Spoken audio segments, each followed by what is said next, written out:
So using the Viseart Dark Edit palette, I'm going in with the bright orange, that kind of darker orange, that kind of khaki color, that color that looks like black but it's actually a navy blue, the shimmery orange, and then the gold. This is what I'm applying all over the lid, and I've already started by priming my lids with Urban Decay and then concealing with Danessa Myricks. To start the shadows, I'm applying that brightest orange color all over the mobile lid and up into the crease.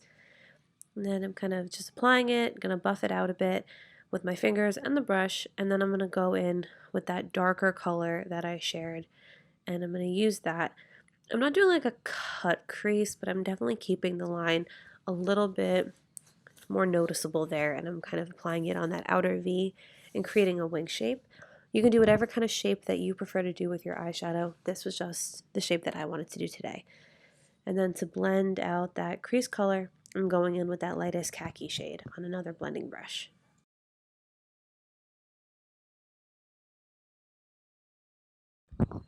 I am going to go in with the darker color and then blend again as needed, just depending on how much gets blended away and how sharp the line stays, making sure that both eyes stay nice and even. Apply, blend, apply, blend. I don't spend a really long time on my eyes. I don't really tend to do cut creases or anything like that, so you could definitely create that kind of a look with this, but that's not what I did. So it's a little bit faster, a little bit easier, and it still gives you a really pretty eye look. So once I've done that and I've finished blending out the edges and making sure it's as dark as I want it to, I'm going to go in with that shimmery orange shade and I'm going to apply that all over the mobile lid. Take a shot for every time I say mobile lid. I don't know why I say it as much as I do. But anyway, yeah, so I'm going to put that all over the lid.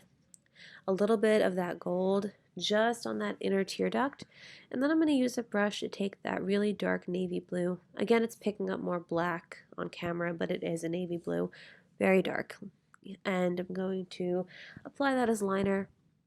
I'm going to wing it out. However, I'm not going to spend a really long time trying to create that outer wing really pointy. I'm just kind of making sure that it looks good on top, how it's going to look on top. Because the bottom, I'm going to end up really creating the shape and the sharpness that I want by using a Q-tip with some Sonia Roselli Water Bomb on it. So I'm not concerned with how it looks altogether, just like that top part, I want to look nice. Because like I said, I'm going to clean up the bottom, and that's what I'm going to do to really make my shape and make my wing. So again, going in, this is one of those cosmetic Q-tips, the one that have the point on one end and the rounded Q-tip fuzzy cotton ball on the other. So I'm using the pointy end to do this, although you could use a regular Q-tip too. You don't have to have the special ones. So now I'm going to go in and do my skin using the SRB Water Elixir, followed by the water oil. And then I think, as usual, I did not notice that my camera stopped filming. So for foundation, I'm just going to go in with the Face Atelier foundation with some, this is Becca Champagne Pop liquid highlighter. I mixed the two of those together, applied it as my base, and then Danessa Myricks Concealer over my blemishes that still show through.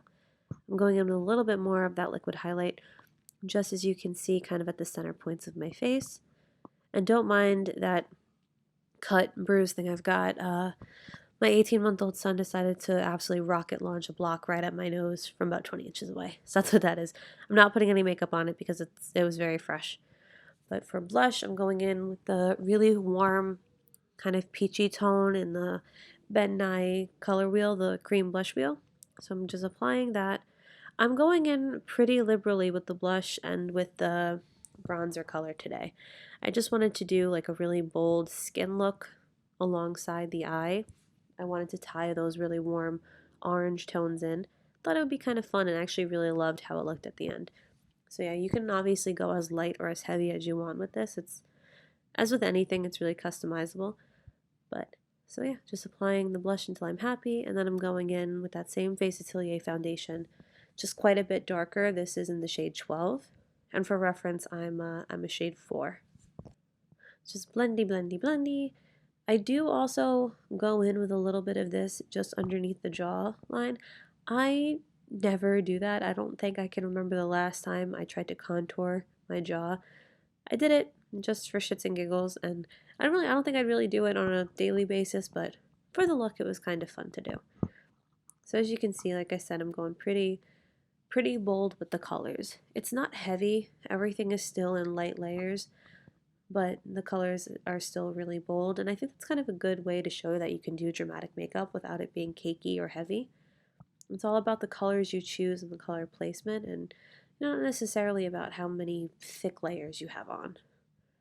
So once I'm happy with that, do I set next? I think that I set next. Let me see. More blending, blending, blending. Yep, yeah, I'm setting next. So I'm going to pat underneath the eyes with my finger just to buff out any concealer creases before I set with the Makeup Atelier loose powder. Um, this is a super finely milled powder. It feels really nice and it's really good to go over texture. I'm a really big fan of it. It might look like I'm baking, but I'm not. I'm not applying much at all.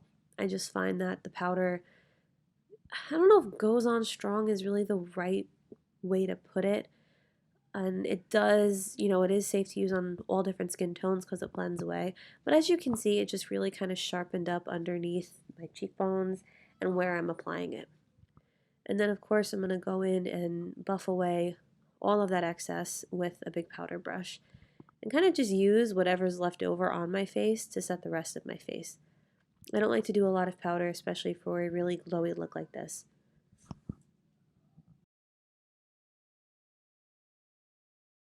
I just covered that blemish again, and now I'm sorry you didn't see that very well, but I'm going in with a really orange toned blush.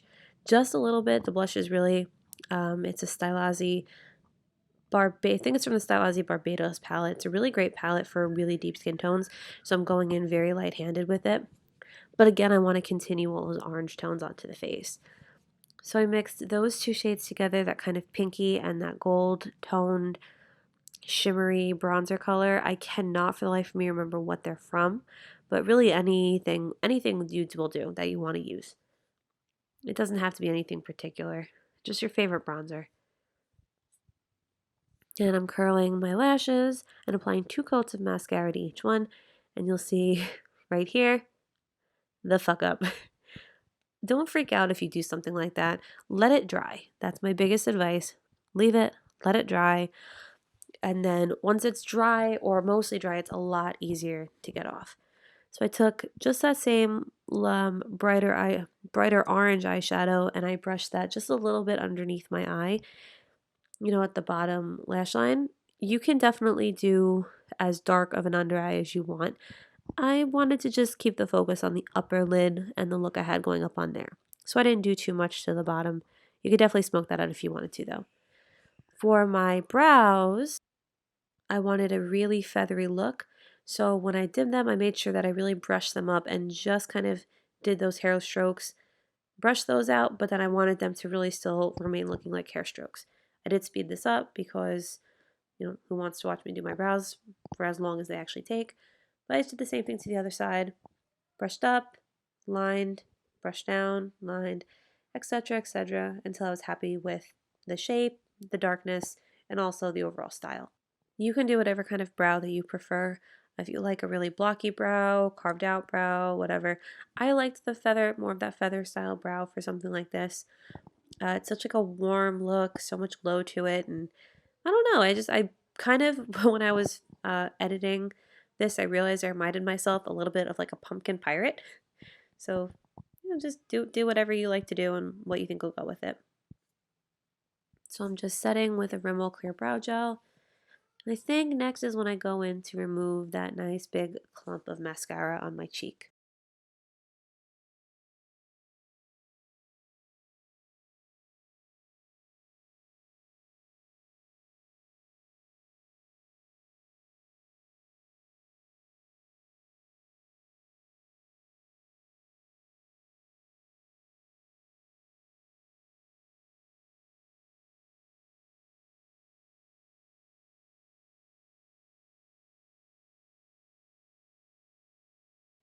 I did go in with a dry Q-tip initially, because usually if you have a little smudge of mascara, a dry Q-tip, you can kind of flake it off.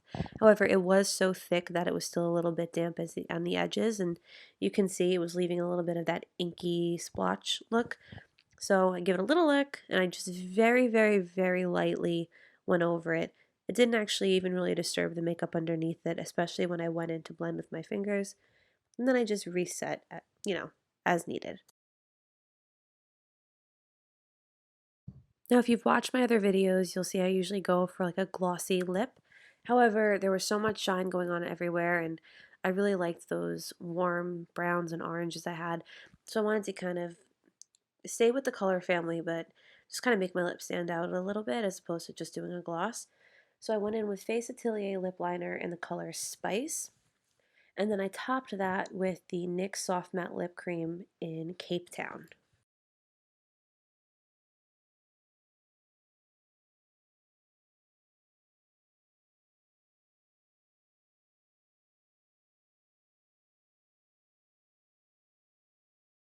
If you wanted to do an ombre lip, you could definitely skip applying that lip liner into the center of the lip, but I knew that by layering on the lip product, it would still lighten the center up a little bit, and I didn't want to do too much of an ombre because I thought I had a lot going on in my eyes.